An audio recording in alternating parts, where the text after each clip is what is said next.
감사합니다. 반갑습니다. 지난 12월에 뵀었나요? 네. 다시 뵙게 돼서 반갑습니다.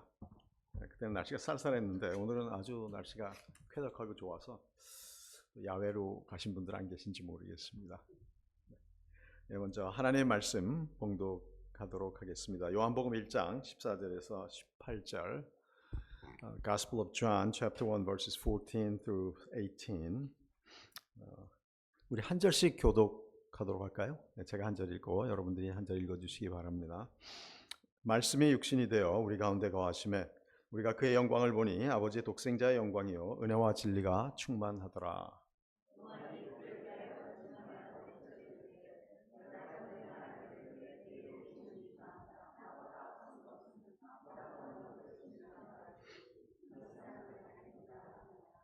우리가 다 그의 충만한 데서 받으니 은혜 위에 은혜로라.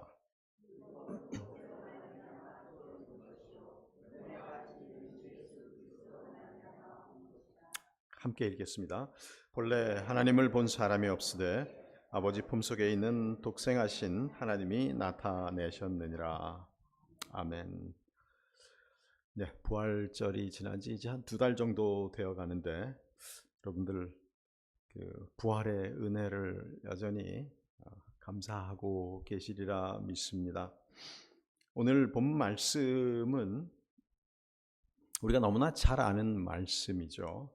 그런데 흔히 우리가 간과하는 부분이 은혜와 진리를 따로따로 생각하는 경향이 있거나 한쪽만 생각하는 그런 경향이 굉장히 많습니다. 개인적으로나 교회적으로나 은혜와 진리가 균형 잡히지 않으면 우리의 신앙생활이나 교회 건강이 심각하게 훼손을 당한다는 것을 우리가 기억해야 될 것 같습니다. 예수님이 오셨을 때 사도 요한의 증언이 우리가 그의 영광을 보니 아버지의 독생자의 영광이요 은혜와 진리가 충만하다라고 이렇게 간단하게 설명을 하고 있어서 우리는 그냥 뒷부분 많이 넘어갑니다. 말씀이 육신이 되어 우리 가운데 거하셨다라는 것만 생각하고 뒷부분을 별로 중요하게 생각하지 않는 지나치는 경향이 있는데요. 오늘은 이 말씀, 은혜와 진리가 충만하더라라는 말씀이 우리에게 어떤 의미가 있고 어떻게 적용이 되어야 하는가 하는 것을 함께 좀 생각해 보기를 원합니다. Verse 14 is so popular among Christians, but most of times we just look at the first part, that the Word became flesh and dwelled among us. And we often neglect the second part, that His glory is filled with grace and truth. If we do not have this grace and truth balanced in our lives, our individual life or the health of the church will be severely damaged. 제가 며칠 전에 노아를 관람하고 왔습니다. 여러분 다 보셨나요? 사이트 앤 사운드에서 하는 그 뮤지컬 노아. 모르시는 분은 없으시죠? 네, 근데 안 가보신 분들은 꽤 계신 것 같아요. 제가 스테이 칼리지를 10여 년간, 14년간 섬길 때도 그렇게 강조를 했는데 제가 은퇴할 때까지도 안 갔다가 작년부터 스테이 칼리지 하는 교회가 그 나이 드신 분들을 섬기기 위해서 이제 사이트 앤 사운드 관람을 시작을 했어요. 또 저희도 초대를 해서 함께 가서 식사하고 관람하고 대화를 나누는 가운데 제가 그렇게 강조했는데 처음 보는 분들이 더 많으시더라고요. 참 목사 말을 안 듣는구나 라는 생각이 들었는데요. 이번에도 노아를 관람하면서 참 그분들이 이 각본을 참 잘 만드는 것 같아요. 물론 성경에 기초한 각본이지만 드라마를, 뮤지컬을 만들기 위해서는 어느 정도 각색을 하지 않습니까?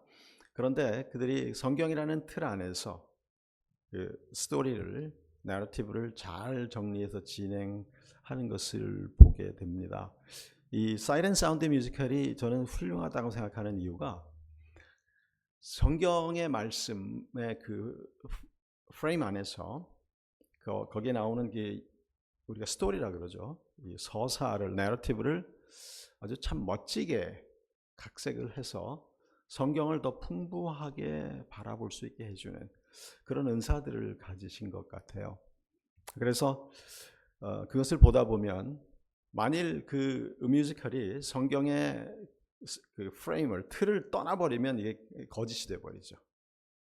그러나 성경의 말씀에 충실하면서, 즉 성경의 진리를 어기지 않으면서 더 그 안에 있는 스토리들을 우리가 풍부하게 상상할 수 있도록 각색을 해주는 그런 능력을, 은사를 가지신 분들이 작업을 하기 때문에 훨씬 더 은혜로워지는 것을 보게 되고, 그분들의 뮤지컬 마지막에 끝이 꼭 예수님의 십자가로 끝납니다. 노아의 방주가 결국 예수님을 상징하는 것이다. 그리고 거기에 이제 실제로 예수님 분장을 한 분이 나타나서 마지막에 영접하는 그런 내용으로 항상 끝나게 되는 것을 보면서 참 이분들이 그 스토리 라인을 잘 만들어가는구나 하는 생각을 하게 됩니다.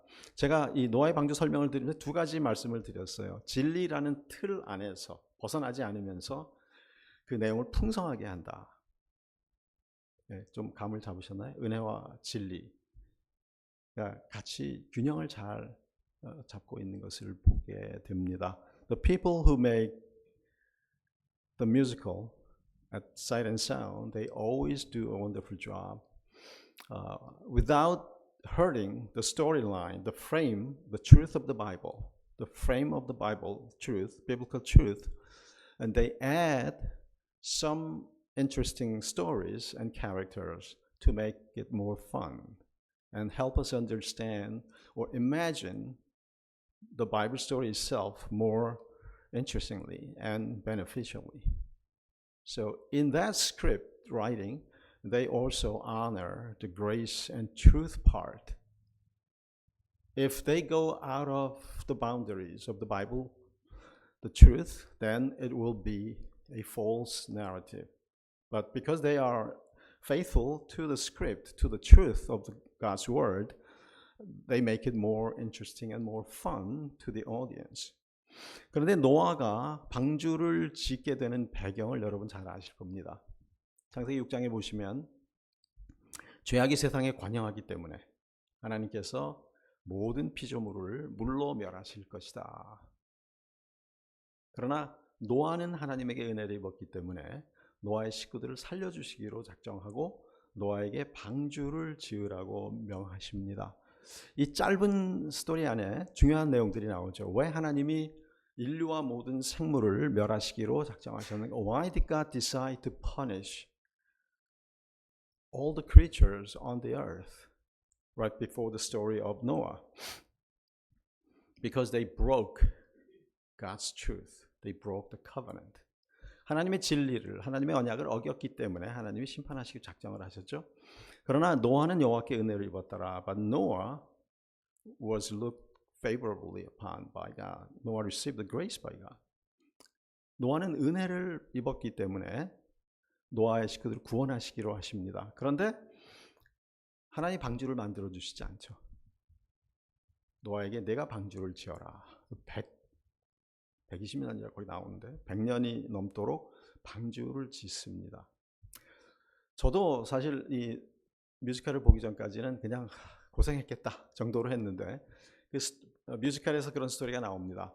자녀들도 막 반대를 하고 형제들도 반대를 하고 노아의 뭐 형인지 동생인지라는 캐릭터가 나와서 계속 깽판을 놓고 방주에 불을 지르고 막 그래요. 그리고 이제 주변의 녹당과 주변에 있는 사람들이 계속 방주 짓는 것을 방해합니다. 그러니까 노아도 좌절하고 힘이 빠지죠. 이렇게 수많은 방해와 조롱 속에 노아는 방주를 지어가는데 하나님이 노아를 구원하시기로 작정을 하셨지만, 은혜를 주시기로 작정을 하셨지만 그냥 모든 걸 다 주신 게 아닙니다. 이것에 우리 주목해야 됩니다. 노아가 구원을 받은 것은 물론 노아가 방주를 지었기 때문에 노아의 행위로 구원받은 건 아니죠. 하나님이 노아를 구원하시기로 작정을 하시고 말씀을 하셨기 때문입니다. 만일 말씀하지 않으셨으면 다 없어지는 것이죠. 그런데 노아를 택해서 방주를 지으라고 하실 때 노아는 그 하나님의 명령에 순종합니다. 은혜에는 하나님의 사랑이 나타나지만 노아의 순종에 하나님의 진리가 있음을 우리가 보게 됩니다. 그래서 은혜와 진리는 사랑과 순종이라는 두 가지 요소가 나타난 것을 우리가 보아야 합니다. 만일 노아가 순종하지 않았다면 하나님의 은혜를 실현할 수 없었을 것입니다. 이렇게 우리의 신앙생활에는 제가 노아의 방주 뮤지컬과 창세기 6장을 예로 간단히 설명을 드렸지만 우리의 신앙생활과 우리의 공동체 생활은 하나님의 은혜와 하나님의 진리가 함께 하시지 않으면 아무것도 이루어질 수가 없습니다. 그래서 오늘 본문 말씀을 통해서 먼저 은혜와 진리가 어떤 특징이 있는지 말씀을 드리고 그 다음에 은혜 없는 진리는 무엇이며 반대로 진리 없는 은혜는 어떤 문제가 있는가를 간단히 생각해 보고 정리를 하도록 하겠습니다.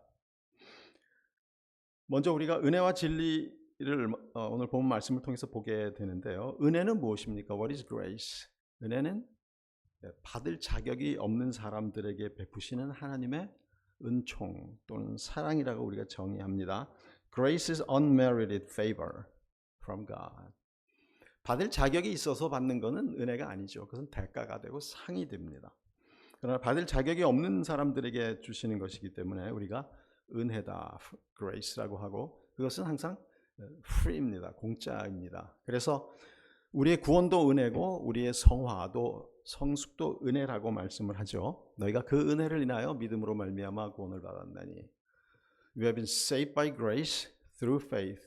우리 그렇게 에베소서 2장에 설명하지 않습니까? 우리가 구원을 받는 것도 하나님의 은혜입니다.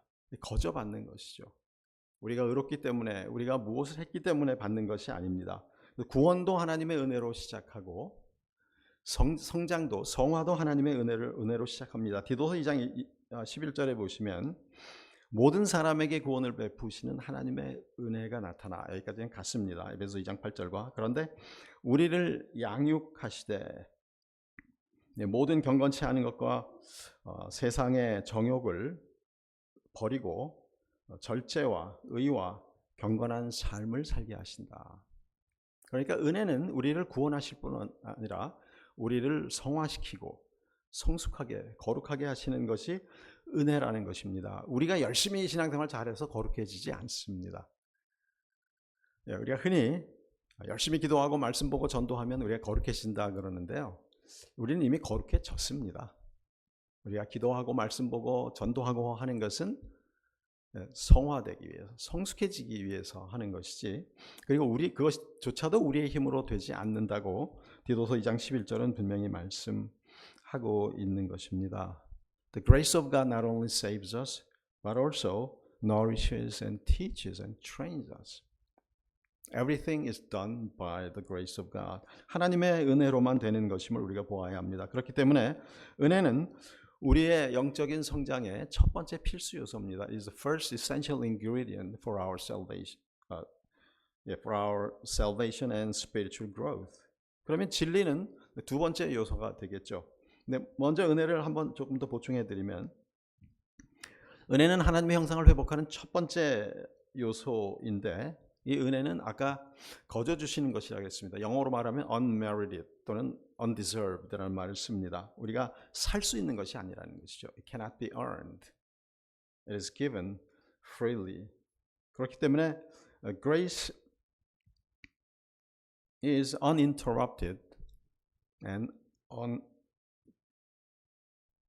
cannot be earned. 그리고 하나님의 은혜는 방해받지 않습니다. It's uninterrupted. 하나님의 은혜를 방해하는 자는 하나죠. 사탄밖에 없습니다. 우리가 구원받는 것을 방해하는 것은 사탄인데 사탄이 아무리 방해를 해도 성령이 역사하시기 시작하면 사탄은 전혀 하나님의 은혜의 역사를 방해할 수가 없습니다.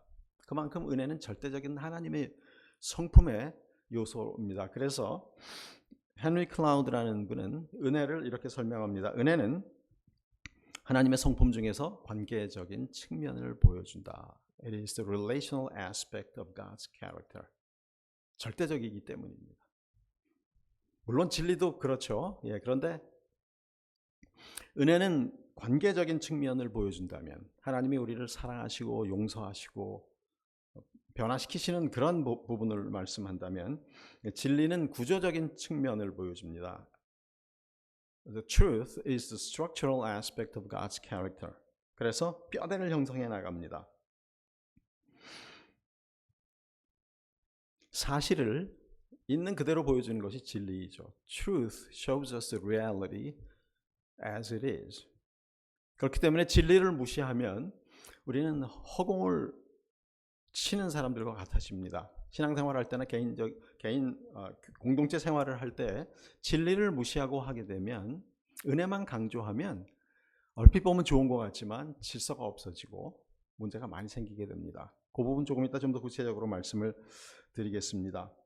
진리를 모르면 더 많은 은혜가 필요한 악한 상황으로 빠져들게 되고 계속해서 잘못을 반복하는 위험이 생기게 되는 것입니다. 그렇기 때문에 우리에게는 반드시 진리가 필요한데요.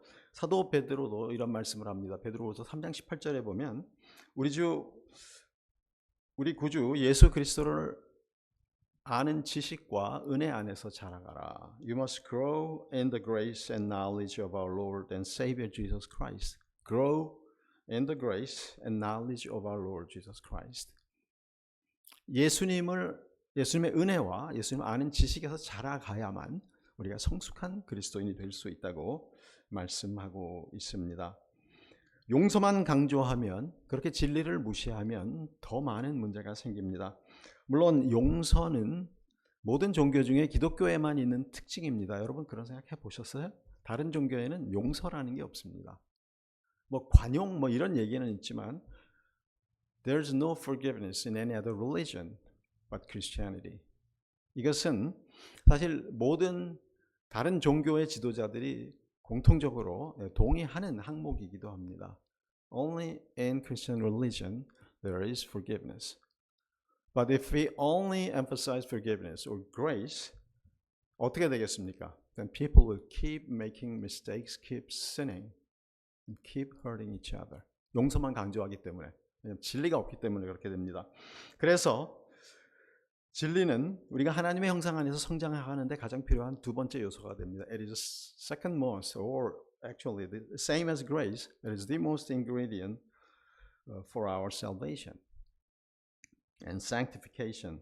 왜냐하면 하나님의 말씀과 사실을 그대로 보여주는 요소가 진리이기 때문입니다. 요즘 페이크 뉴스라는 얘기 많이 하죠. 가짜 뉴스. 왜 그렇습니까? 있는 사실을 왜곡해서 엉뚱한 것들을 만들어내기 때문에 나라가 혼란에 빠지고 사회가 혼란에 빠지지 않습니까? AI 시대라 지금 더 심각해집니다.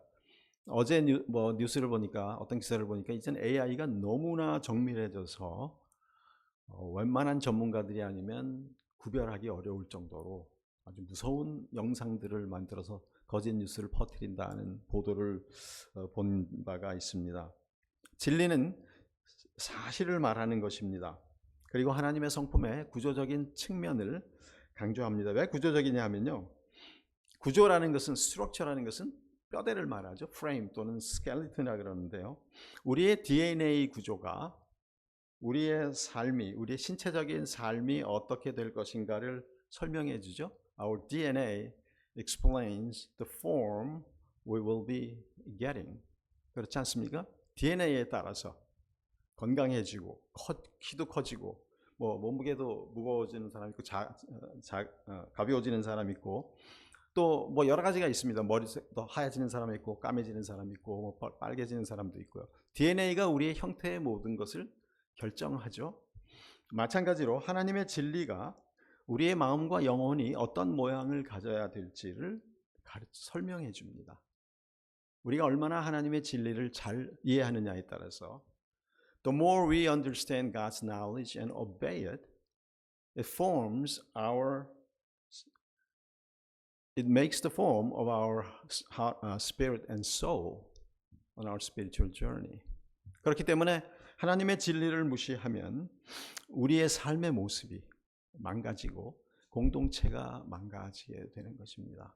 많은 교회가 우리는 은혜를 굉장히 강조합니다. 또 은혜가 훨씬 아름답고 멋있죠. 그런데 은혜만 강조하다 보면 교회가 혼란스러워질 수밖에 없음을 우리가 기억해야 되겠습니다. 그래서 예수님이 내가 곧 길이요 진리요 생명이라고 강조하셨습니다. 근데 묘하게요, 예수님이 내가 곧 은혜요라고 말씀을 안 하셨어요. 그건 당연한 거기 때문에 그렇습니다. 하나님은 사랑이시고 하나님은 은혜로우시고 긍휼하신 분이잖아요. 하나님은 수없이 그 말씀을 해 오셨습니다.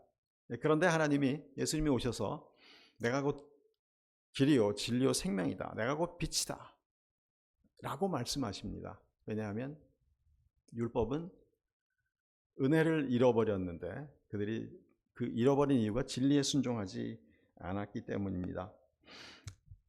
은혜 없는 진리는 비판적인 율법주의의 위험이 생기는 반면에 진리 없는 은혜는 사랑은 넘치지만 목적 없이 방향 없이 혼란스럽게 사는 그런 사회를 형성하게 됩니다. The church that worships grace only without the truth will show that they are purposeless and without direction. It will be chaotic.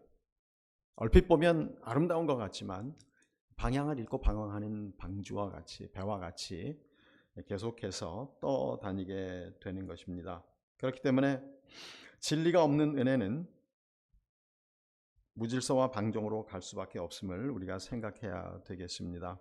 은혜가 우산이라면 진리는 그 밑에 골격을 형성하는, 구조를 형성하는 실체라는 것을 우리가 잘 생각해야 할 것입니다. 은혜를 받은 후에 진리를 배우고 그 안에서 성장해야 건강한 성도, 건강한 공동체를 이루어 갑니다. If we say the grace is an umbrella, the truth is the real structure underneath the umbrella of grace. 그래서 두 번째로 은혜 없는 진리의 모습은 무엇인가를 잠깐 설명해 드리겠습니다. 아담과 하와가 에덴 동산에 살 때, when Adam and Eve lived in the Garden of Eden, they were united with God in the grace and the truth of God. 그런데 죄를 짓자, and they sinned, 하나님과 분리되었죠. They were separated from God, and they lost the relationship with God. That's based on grace and truth. 그래서 어떻게 됩니까?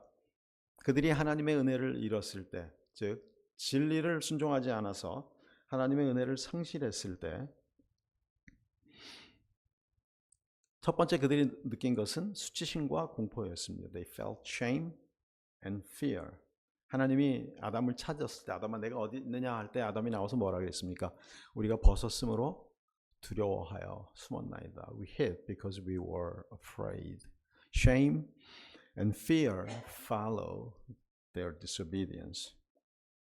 As they disobeyed the truth, they lost the grace, which is a relationship. 자, 은혜는 관계적인 측면이라고 말씀드렸습니다. 진리에 불순종하자 은혜로운 관계를 그들이 상실하게 되고 수치심과 공포와 죄책이 따를 수밖에 없었던 것입니다. 그렇기 때문에 은혜가 없는 진리는 이런 문제들을 가져옵니다. 결국 그들에게는 심판이 따랐죠. 그들의 불순종으로 인해서, 그들이 진리를 어김으로 인해서 수치와 죄책과 공포심이 세상에 들어와서 하나님과의 관계를 무너뜨리게 된 것입니다.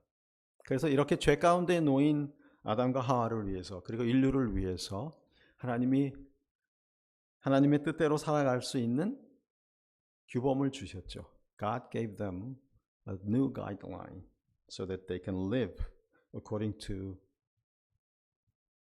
God's way. 그게 무엇이었습니까? 율법이었죠.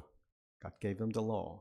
율법을 주셔서 인간이 살아가는 데 필요한 기본적인 체계를, 프레임을 주셨습니다. 그러나 율법에는 은혜가 없었죠.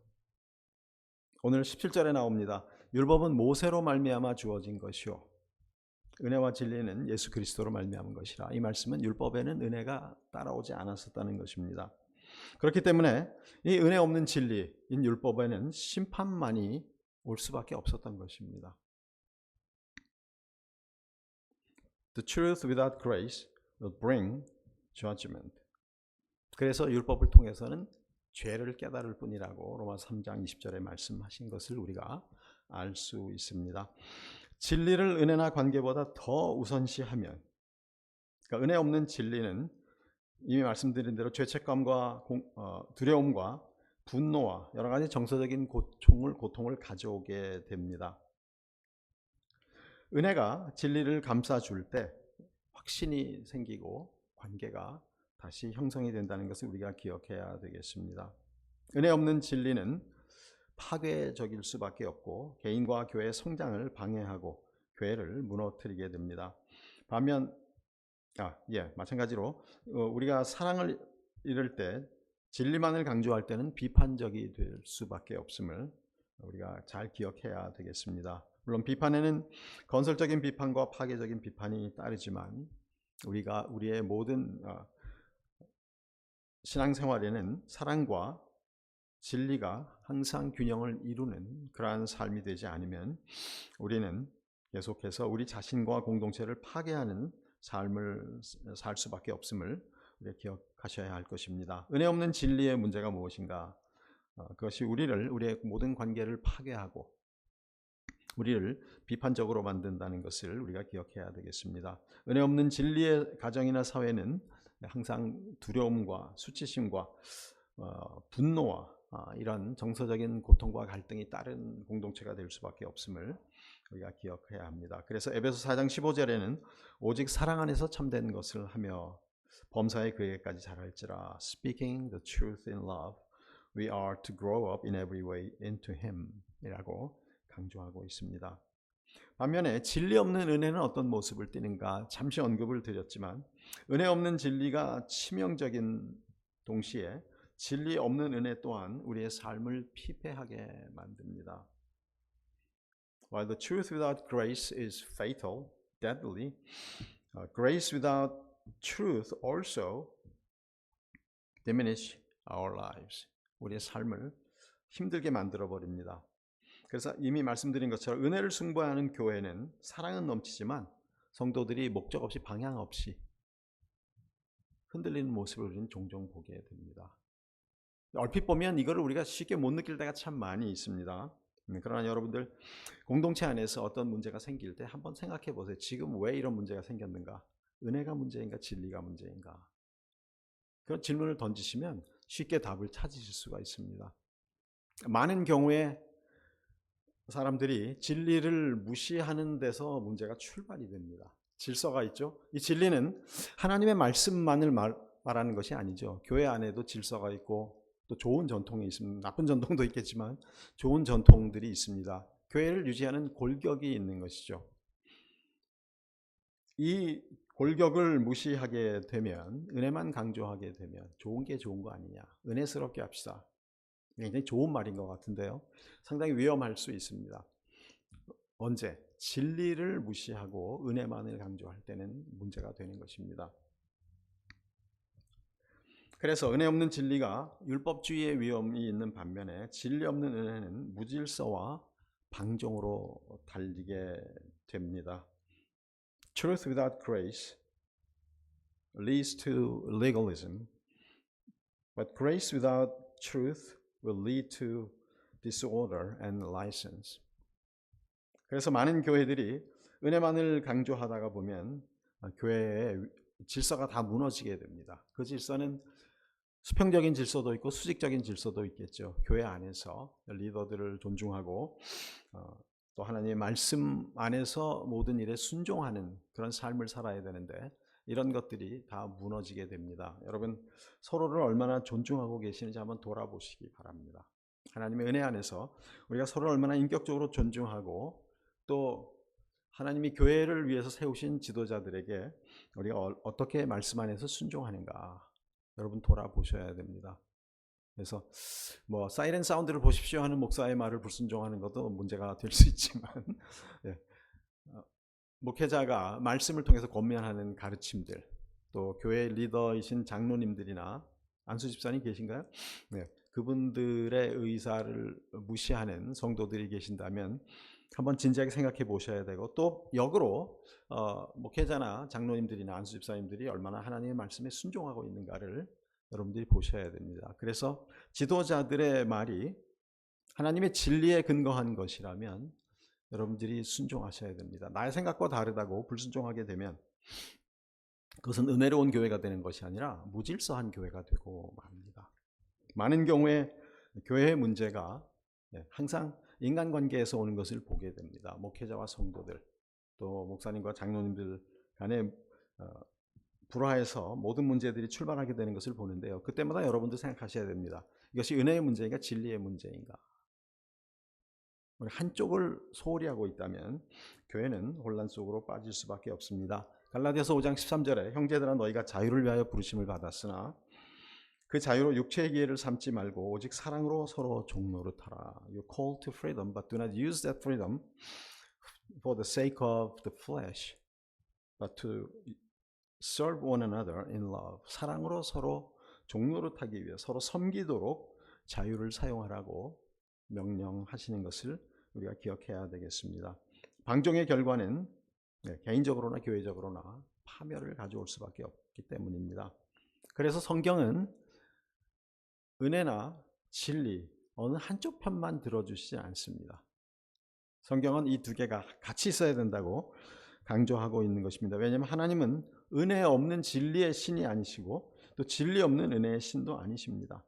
하나님은 은혜와 진리가 모두 충만하신 분이기 때문입니다. 그리스도가 이 땅에 오신 것은 우리에게 그것을 바로 잡아주고 회복시켜 주려고 오신 것이죠. 그래서 은혜만, 그러면 예수님 오셔서 그냥 우리를 다 구원해 주시면 되지 않느냐. 아까 방주의 스토리와 굉장히 비슷합니다.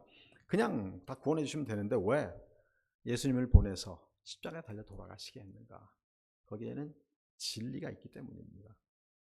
제가 어릴 때 그런 질문을 하다가 전도사님들한테 야단을 많이 맞았어요. 하나님인데, 전능하신 분인데 그냥 다 용서해 줄게, 없던 걸로 해줄게, 안 그러시고 왜 아들을 보내셨냐. 근데 제가 야단을 맞은 이유는 왜 자기가 안 오고 아들을 보냈냐 하고 물어봤다가 꿀밤을 한 대 맞았습니다. 왜 쉽게 안 하시고 어렵게 하셨는가. 여러분 이것 심각하게 고민해 보셔야 합니다.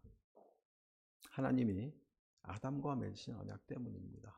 이것을 먹으면 내가 정령 죽으리라. 그 언약이 지금도 유효합니다. 여러분 제가 좀 어려운 질문을 내겠습니다. 쉬운 건데요. 여러분이 어렵게 생각하실 것 같아요. 그냥 쉬운 질문입니다. 왜 믿지 않는 사람들이 구원을 못 받나요?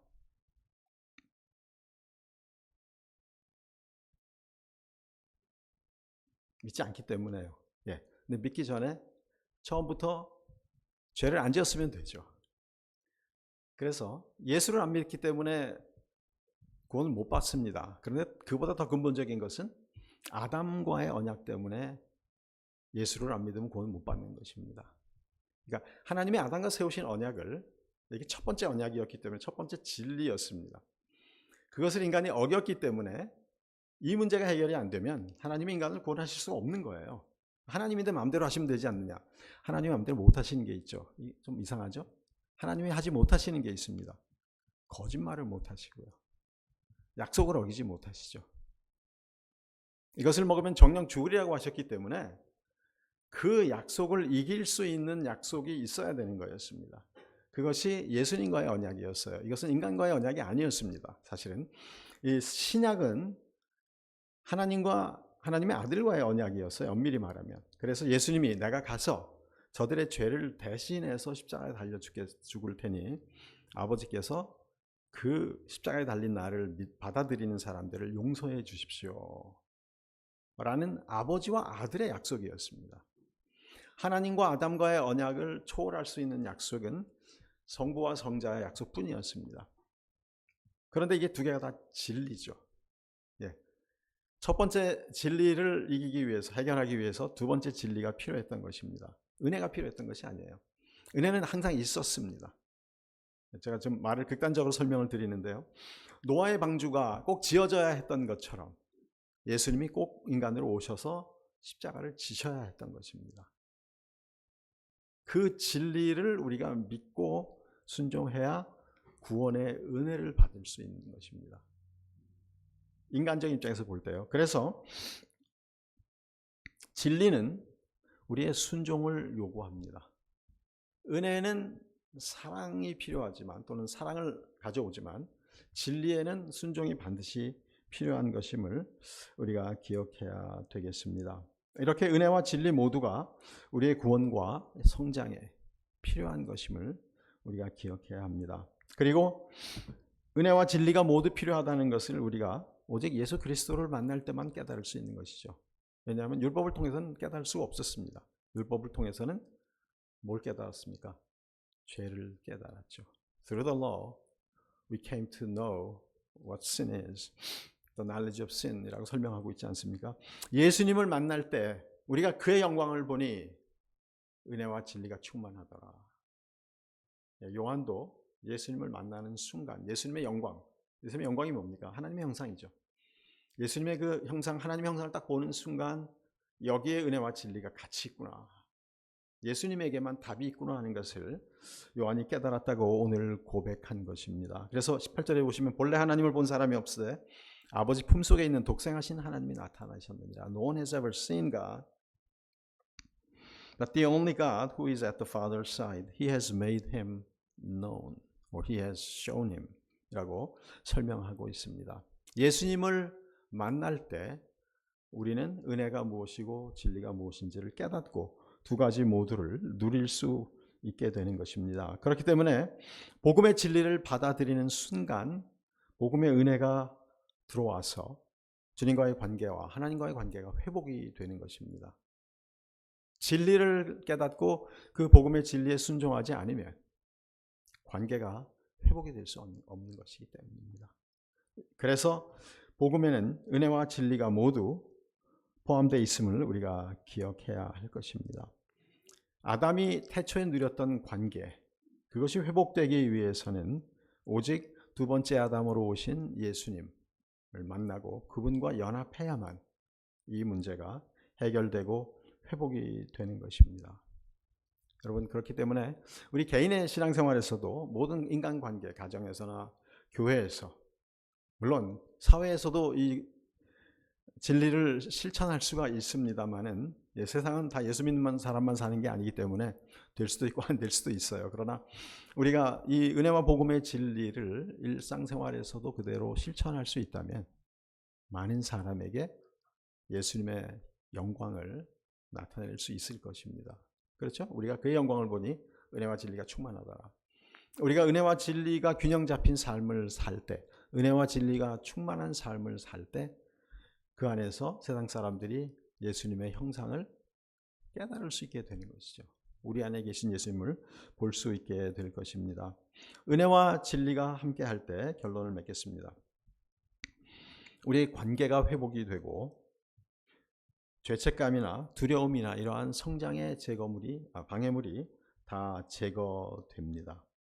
오직 은혜와 진리만이 우리의 참 자유를 위한 가장 유일한 조합이기 때문입니다. Grace and truth are the best, rather the only combination for our healing that changes everything. 은혜와 진리가 균형 잡힌 삶을 살기 위해서 최선을 다할 때 우리가 치유되고 모든 관계들이 새롭게 변화될 것입니다. 그리고 그러한 변화가 시작될 때 우리에게는 진정한 친밀감이 오게 됩니다. And the intimacy follows through that faith in the grace and the truth. 예수님이 요한복음 8장에 보면 가늠한 여인을 만나시죠. 그래서 사람들이 예수님을 시험합니다. 모세는 돌로 치라 그랬는데, 자, 이거는 은혜 없는 진리죠. 당신은 어떻게 말할 것이냐. 그래서 예수님이 땅에다 뭘 쓰셨어요. 근데 그게 뭘 쓰셨는지는 지금도 밝혀지지 않습니다. 제 버킷리스트가 있어요. 천국에 가면 만날 사람 물어볼 질문 중에 하나가 예수님 그때 뭐 쓰셨습니까? 아마 예수님 그러실 거예요. 알 거 없다. 신경 꺼라 그러실 것 같은데, 그 다음에 뭐라고 말씀하십니까? 죄 없는 자가 먼저 돌로 치라. Whoever has no sin, he should throw the first stone. So the people just dispersed without condemning the adulterous woman anymore. 예수님께서 바리새인들은 율법을 강조해서 그 여자를 정죄하러 왔지만 예수님은 오히려 지혜로운 대답을 통해서 은혜를 베푸셨습니다. 그게 끝이었나요? Is that all? Did Jesus end in forgiving the woman right there? Or what did it say? 그 여인이 예수님을 바라봤을 때 예수님 뭐라 그러셨습니까? 나도 너를 정죄하지 아니하노라. 사람들이 어디 갔느냐 했더니 아무도 없습니다. 대답을 하죠. 그럼 나도 너를 정죄하지 아니하노라. Jesus asked her, where are they? And she said, I see no one. And Jesus told her that I do not condemn you either. 그리고 한마디 더 하시죠. Go and sin no more. 가서 죄를 짓지 말라. 은혜에서 끝나지 않았습니다. 용서에서 끝나지 않습니다. 진리를 다시 한번 선포하시는 것입니다. 그것은 율법적인 진리가 아니었죠. 용서에 기초한 진리였습니다. 그것이 복음이었습니다. 그 여인은 계속 예수님을 따르는 제자 중에 한 명이 됐을 것입니다. 은혜와 진리가 함께할 때 관계가 회복이 되고 모든 부정적인 감정들, 수치와 공포와 이런 것들이 다 사라질 뿐더러 친밀감이 생깁니다. 그 친밀감은 누구와의 친밀감일까요? 먼저 하나님과의 친밀감이죠. 그리고 다른 그리스도인들과의 친밀감입니다. 여러분 혹시 교회 안에서 또는 가정에서 믿는 사람들 간에 이 친밀감이 상실된 관계가 있으십니까? 김정환 목사님 안 계시니까 제가 이런 말을 할 수 있을 것 같아요. 김 목사님하고 안 친하신 분 계시나요? 회개하셔야 됩니다. 친밀감이 없으면 은혜와 진리를 누릴 수가 없습니다. 교회에서도. 제가 목회하면서 교인들이 그런 얘기를 해요. 목사를 싫어하면 은혜 받을 수 없다. 목사가 마음에 안 드는데 설교가 들어오겠습니까? 그분들이 제가 은퇴하니까 은혜를 받고 변화되기 시작하더라고요. 새로 오신 목사님하고는 친밀감을 문제될 게 없었으니까. 조금 지나면 또 문제되게 생길 수 있어요. 그러면 또 문제가 됩니다. 여러분 교회에서 목회자와 또 장로님들과 이 리더들과 친밀감을 갖지 못하면 신앙생활이 굉장히 힘들어집니다. If you lose the intimacy with your pastor or elders or deacons or any leaders, then you lose the intimacy, you lose the peace and grace in the community. 여러분 이 말씀을 통해서 여러분들의 관계가 진정으로 회복되기를 바랍니다. 내가 무엇을 놓치고 있었는가? 저분과의 관계가 개선이 되려면 교회가 더 평안해지려면 무엇을 고쳐야 되는가?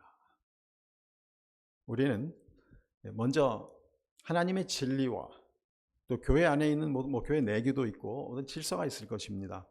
그것이 비성경적이지 않은 한 모든 법도를 지키셔야 합니다.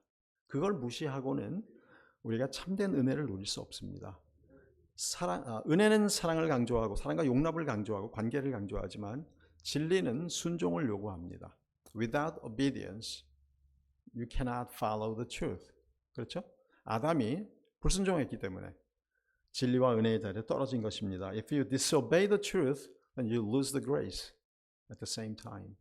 And the community, like the family or the church, will go downhill right from there. 그렇기 때문에 우리는 항상 은혜와 진리가 균형 잡힌 신앙생활을 하도록 노력해야 됩니다. 여러분 한번 저울을 놓고 생각해 보세요. 은혜와 진리, 나는 어느 쪽인가? 한쪽으로 막 이렇게 기울어지거나 이렇게 기울어지면 문제가 있습니다. 이게 완전히 수평이 되는 거는 예수님밖에 못 하실 거예요. 우리가 조금씩 차이가 나더라도 이게 흔들리면서 계속 균형을 이루어 가야 이게 배라 그러면 배가 침몰하지 않습니다. The boat, the ship will not go shipwrecked if it is well balanced.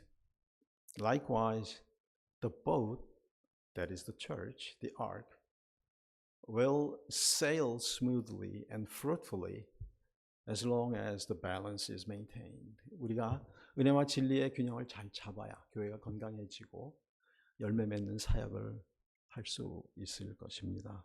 여러분, 나에게 이 은혜와 진리의 균형이 잘 잡혀 있는지, 어느 한쪽에 특별히 부족하지는 않은지 한번 이 시간 오늘 생각해 보시고 고민해 보시기를 바랍니다. AI 시대가 되면서 이게 뭐가 진리인지 모르게 되는 시대가 됩니다. 또 여러분들도 AI를 많이 사용하실 거예요. 저도 어제 무슨 유튜브를 보면 그 제미나이 그거 어떻게 사용하느냐 하는 걸 한참 공부해 봤는데 편리하죠. 근데 사람을 바보로 만듭니다. 우리가 AI 시대에 너무 AI에 의존하게 되면 오히려 바보가 되는 것 같아요. 그게 진리가 아니거든요. 지식이 되기는 맞습니다. 인공지능이니까. 그런데 글쎄요, AI 시대에 우리가 어떻게 은혜와 진리를 잘 활용할 수 있을지 고민해야 될 때가 오는 것 같습니다. 아마 좋은 이제 설교나 글들이 많이 나올 것 같은데요. 삼성에 오래 근무하다가 스핀오프해서 지금 한국에서 교육기관을 만들어서 삼성하고 같이 운영하는 인도 분이 있어요. 그분은 한국에 귀화한 분인데 나이가 꽤 되더라고요. 한 60은 된 것 같은데 그분이 그 AI 시대를 얘기하면서 이런 얘기를 합니다. 챗GPT가 굉장히 유용하지만은 우리가 그것의 노예가 되어서는 안 된다. We should not depend on ChatGPT or AI entirely. We have to train ourselves in order to use it wisely. We have to be the master of the AI, not a slave. 그렇게 설명하는 걸 들으면서 그분이 이제 교육 쪽에 그런 소프트웨어를 개발하고 하시는 분이라서 아마 그런 문제를 많이 고민하시는 것 같아요. 제가 이름을 잊어버렸는데 그분이 유퀴즈에 나왔었습니다. 한번 찾아보시면 그분이 설명하는 게 굉장히 재미있고 그분이 하는 그 기관의 웹사이트를 한번 찾아보셔도 좋을 것 같아요. 인공지능 시대에 우리가 잘못하면 지식만 강조하다가 이 은혜와 진리를 상실할 수 있는 위험성이 많이 있는 것 같습니다. 여러분, 교회 생활에서도 은혜와 진리를 잘 균형 맞게 여러분 이해하시고 실천하셔서 사랑의 열매와 순종의 열매를 아름답게 맺으시고 건강하고 화목한 공동체, 하나님을 기쁘시게 하고 영적인 아름다운 열매를 많이 맺는 교회가 되도록 함께 힘써 주시기를 주님의 이름으로 부탁드립니다. 기도하겠습니다. 고마우신 하나님, 오늘 말씀을 통해서 왜 은혜와 진리가 충만하신 예수께서 이 땅에 오셨는지를 다시 한번 생각해 봅니다. 우리에게 은혜만 주신다면 우리가 자유를 방종으로 잘못 이끌어갈 수 있는 위험성이 있기에 하나님께서 복음의 진리를 통해서 말씀의 진리를 통해서 우리를 가르치시고 우리로 하여금 순종하도록 요구하신 것을 저희가 다시 한번 생각하며 감사를 드립니다. 우리의 연약함을 아시는 주님께서 우리가 항상 은혜와 진리에 충만하고 균형 잡힌 신앙생활을 해나갈 수 있도록 축복해 주시고 이 제일한인교회가 하나님의 은혜 가운데 예수 그리스도 안에서 은혜와 진리가 충만한 교회가 되어서 하나님을 기쁘시게 하고 아름다운 열매를 풍성히 맺는 교회가 될 수 있도록 축복하시고 모든 관계가 회복되고 친밀감이 회복되는 교회가 되도록 은혜를 허락하여 주시옵소서. 예수님의 이름으로 감사하며 기도드립니다.